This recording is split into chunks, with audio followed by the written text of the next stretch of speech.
Well, good morning, gentlemen.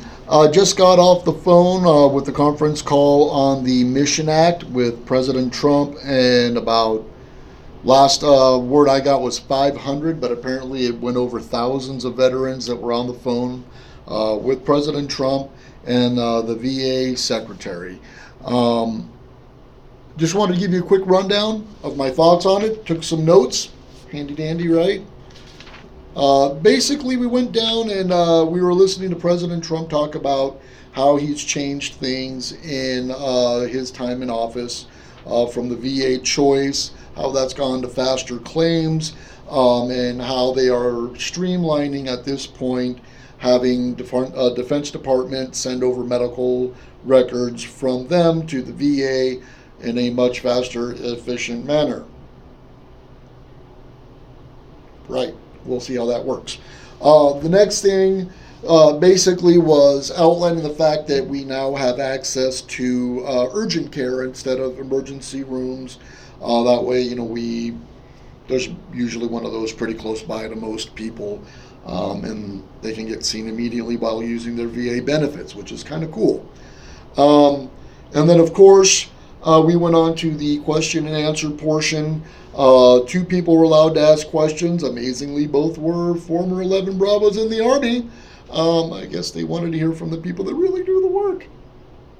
But anyway, Jonathan Ramirez, former 11 Bravo, had a torn shoulder in South Korea. When he got out, he got an MRI, was basically told to suck it up by the VA. Once the choice program came about, he did not go back to the VA. He went to a private practitioner and basically was able to get all the physical therapy that he needs and whatnot, and he's doing much better. He had a question that was so many past administrations have tried to fix this problem. What motivated you to get this done? And basically, what came back was during the campaign for his presidency, he had heard so many horror stories about the VA and the wait times, and they just, I guess, were brainstorming one day. I don't know who they might be, but they came up with the idea of having VA pay for private practice doctors in their area. Then our own Joshua Stanweezy jumped up and, of course, with the Semper Fi.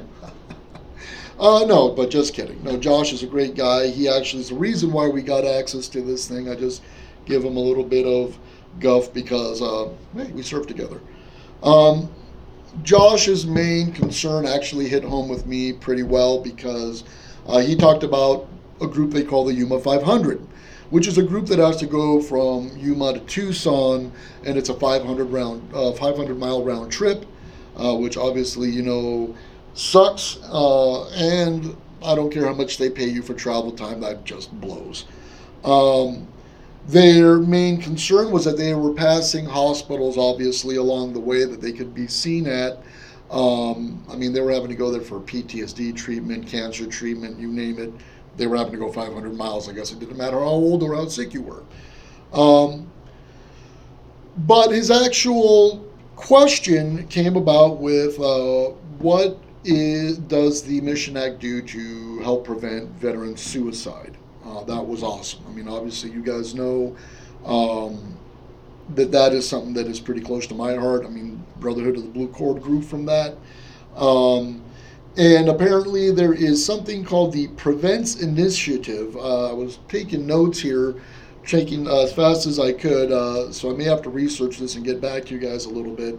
But apparently there's a task force that is looking to streamline access to mental health care and help for veterans and whatnot. They're trying to find out the best way to do that.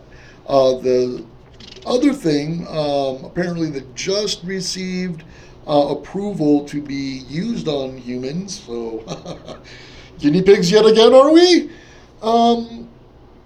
It's a nasal spray that apparently has an immediate assisting in lifting the spirits of those who may be in a suicidal or depressive state. Apparently, it will be given doses in hospitals, from what I garnered from the discussion. But it's already used in the northeast coast of the United States, and apparently they're having great success in the fact that the time between doses that people are coming in to receive is getting longer and longer, so they're not needing to have this as much. As for what is in the spray, they talked about maybe it was a stimulant or an antidepressive. I don't think they didn't really give a lot of specifics on that. They just kind of mentioned those two words, but I'm sure we can find out.